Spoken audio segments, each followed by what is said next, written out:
It's time to break down the biggest stories of the day. This is the top 3 stories of the day on KSLSports.com. On 97.5, the KSL Sports Zone.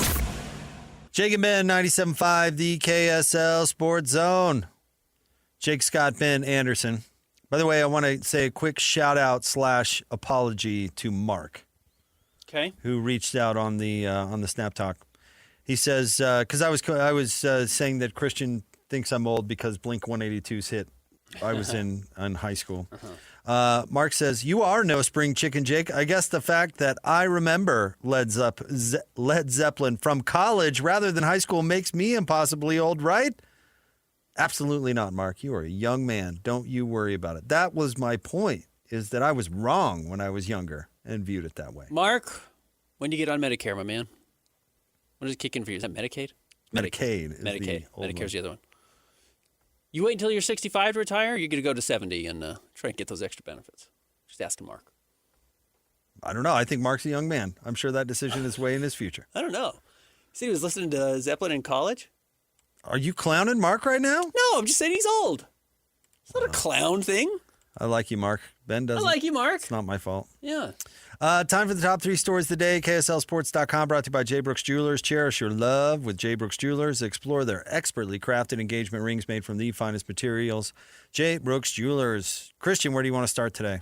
Number 1, we touched on it a little bit earlier in the show, but we've got all eyes in the Big 12 on BYU at Cincinnati. Really, who plays in the conference title game likely hinges on that game.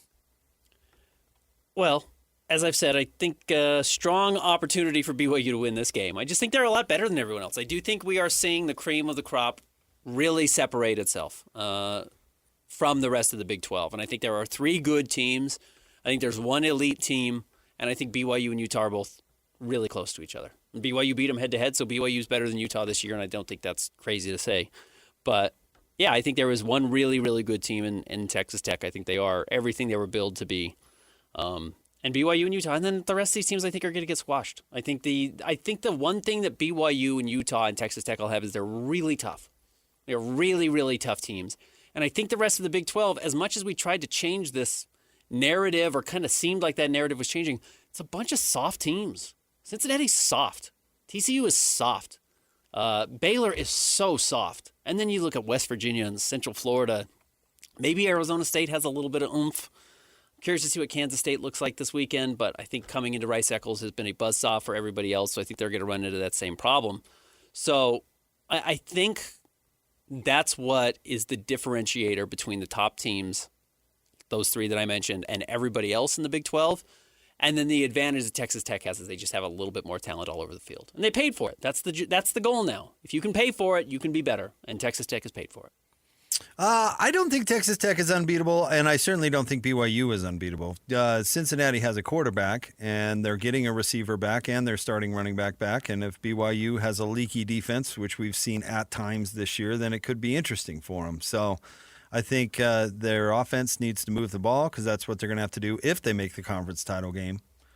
But I by no means think that BYU is going to automatically beat Cincinnati. I didn't think Utah was going to automatically beat Cincinnati, and it went the way that it did, but Cincinnati's good enough to beat anybody in the league. I disagree. And when was the last time BYU's defense looked leaky at this point?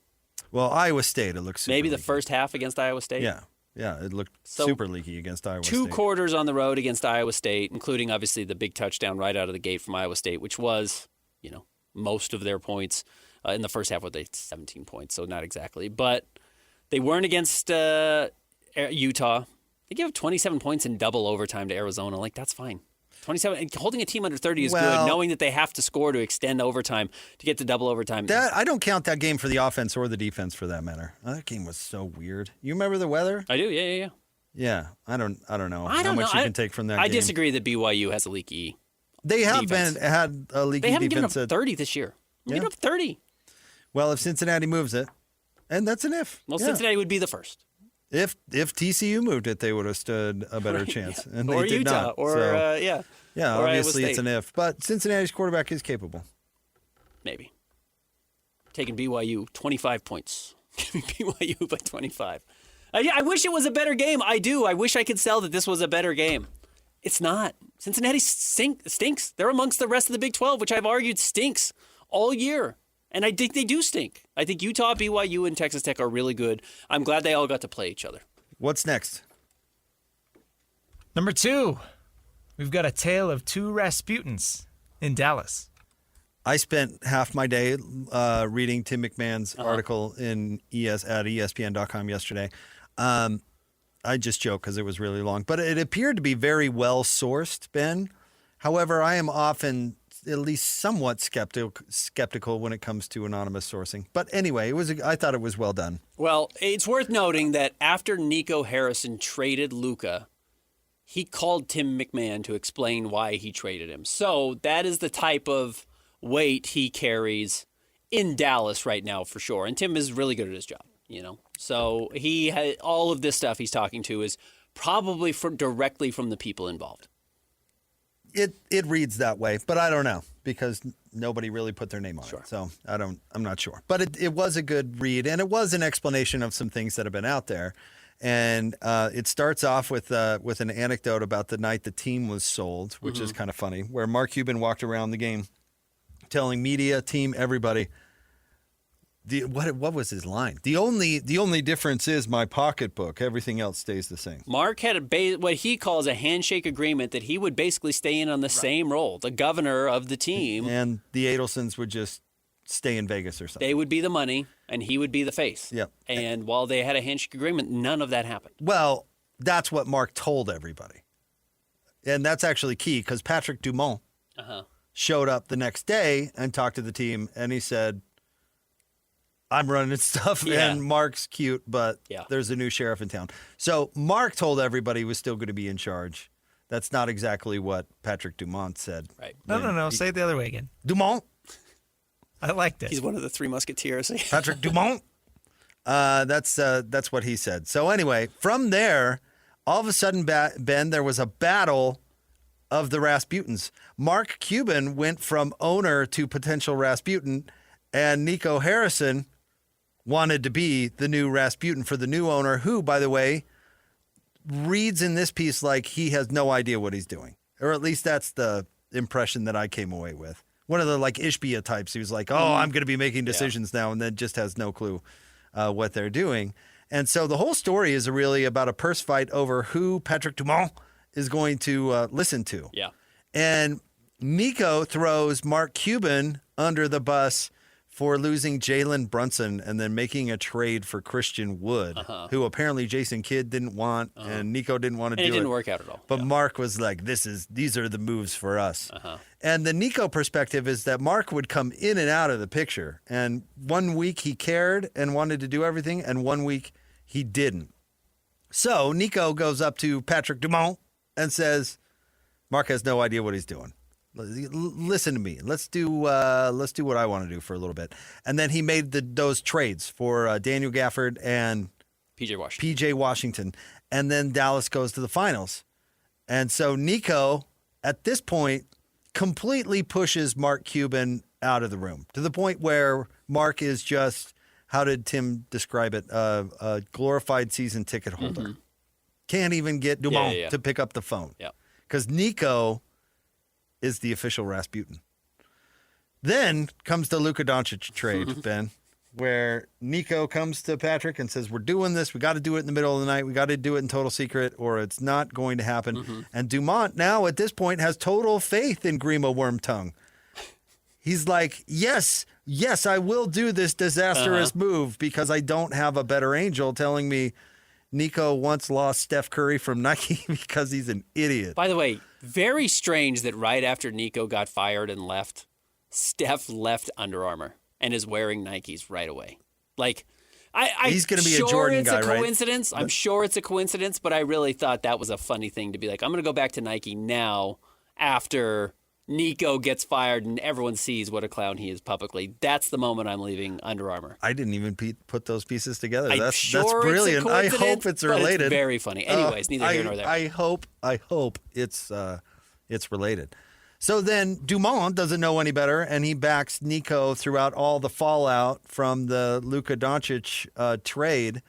Mark Cuban says he wasn't consulted in any way, shape, or form, that he found out about it through, I don't know, some random phone call. Mm-hmm.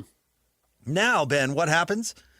Nico gets booed, and the Fire Nico chants rain down, and he talks to the kid at the game. Mm-hmm. And then he fires Nico. And the conclusion of the ESPN article, of course, Ben, is Mark Cuban firmly takes his place at the side of Patrick Dumont as the Rasputin he now is. And apparently Mark's say in the building is relevant again. Is back again. Is back again. We will see how that works out. Patrick Dumont has done some weird stuff. Now, look, I'm actually a little bit mixed on this. I think the headline sounds worse than it actually is. Patrick Dumont is saying that he wants to have final say on when Anthony Davis can actually return to the court. Oh, that was a weird subplot in there that I almost brushed over. So this is an interesting thing. Again, this is the owner saying, I want to have final say of when my guys actually return to the court. And while, again, that's going to raise red flags a la, who is it, Dable for the Giants saying, like, you're going to go play whether you have a concussion or not. I think this is the opposite of that. I think Nico Harrison, thinking his job was at risk, which clearly it was, wanted Anthony Davis back on the court as quickly as possible. Yep. And Dumont says, we're not looking to keep your job alive. We're looking for the overall health of the franchise. And if keeping Anthony Davis out for another week or two is beneficial for him and the franchise long term, we're not going to let you make that choice. I'm so glad you mentioned that, because that was the final straw, was that little incident. And did you read in there that Anthony Davis and his personal training staff were pushing for his return, whereas Dumont actually said, no, the medical staff for the Mavericks think that this could lead to an Achilles tear. So take your time. Well, at very least, if I were giving Anthony Davis advice, get rid of your training people. Yeah. What are you doing? Yeah. Your training people are pushing you back to save the GM? What are you doing? Yeah. And again, the team, for once, is the one putting the brakes on? He's got a calf strain, which is what Tyrese Halliburton had last year. I don't think the owner is going to have to approve everybody's return to the floor, but I think what he was saying is we're re-empowering our medical staff. Yeah. Because we're not going to let Nico and Anthony Davis's cousin or something decide if he's going to play or not. Imagine if he came back and ripped his ACL or his Achilles. I think Mark Cuban has been obviously great for the Mavericks. I will be curious if he still has it and what role he plays and actually how much Patrick Dumont wants to have here. Again, one of the things you and I have talked about, Christian would never know this. The Dallas Mavericks were the current Sacramento Kings of the NBA throughout my entire childhood. Forever. The 80s and 90s, they were the biggest joke in the NBA. They couldn't put one foot in front of the other. And if they did something right, they immediately did two or three things wrong to undo that work, which is what the Kings do now. They are not guaranteed success just because they went from Dirk to Luka, and now they have Cooper Flagg, and you hope Cooper Flagg turns into one of those guys if you're in Dallas, but it is not guaranteed that they belong atop the NBA, which is generally where they have huddled over the last 20 years. Man, if I am Dumont, I'm doing what the new ownership did in Denver, and that's just canning both of them. Yeah, everybody's We've got a problem inside the front office between the coach and the GM. They're both terrible. Fire them both, please. And you can fire Mark Cuban now. How awesome would that be? Everybody's out. You're on Shark Tank. Well, guess what? You're no longer a part of the Mavericks inner circle. Goodbye. Yeah. It'd be kind of fulfilling. Yeah. All right. What's next? Number 3, the Utah Mammoth have played the most road games in the NHL. They're back in Salt Lake City for a 4-game homestand starting tonight against the Knights. As Nick Olczyk has said, there's an abbreviated schedule right now because the Olympics are coming up, and now NHL players are going to be able to leave to go play in the Olympics during this break. So it's going to push games earlier in the season to be more conjunct. And then as a result of what's happened at the Delta Center, they had to start a little bit later because there were some concerts and things still scheduled. And they're balancing a schedule with the Jazz. So, yes, they've been forced to play some early road games. I would imagine that's all tied together, which has not been necessarily beneficial for them. So returning home, Delta Center, they've got a mini homestand here, including Vegas, New York coming up on Saturday. See if they can get back in the win column. Yeah, well, I mean, whatever. The nice part about these things is it all balances itself out based on whatever reason. I would be interested in reading the book of scheduling stories in the NBA, NHL, or I mean, it's probably less prevalent in baseball and hockey, but like San Antonio, the team has to be on the road for 2 weeks because of the Texas State Rodeo or whatever it is. Like the Lakers have to be on the road for 2 weeks around the Oscars? No, not the Is it the Oscars? It was something like that. I can't remember what Or it the was, but Grammys or something that? along something along those lines. I mean, what, doTERRA bullies the Jazz out of the building? Mm-hmm. The Mouse, Disney on Ice bullies the Jazz out of the building, and the Mammoth for that matter. Yeah. I'd be curious to see what's I the think it's most Trans-Siberian Orchestra. They kicked the Jazz out for 2 months leading up to Christmas. I'd be curious to see what the most unique one is. You know, does Oklahoma City have to be on the road because of the state pie eating contest or something? Sure, yeah. Famously. Famously, I mean, you can't bump the pie eating contest. It's Oklahoma City. This is what we got. Yeah. I have, It's got to be the rodeo. Texas road trip is notorious. The Spurs road trip. Yeah, it's long. It's long. It's like 2 weeks. Yeah, it's long. Do it every year. All right, Christian, how do you pronounce this, Christian? Christian Raoult host of Locked On Kansas State is going to join the show next. We'll talk about what Kansas State's bringing to town. Yep. Stay tuned. Jake and Ben, 97.5 DKSL Sports Zone.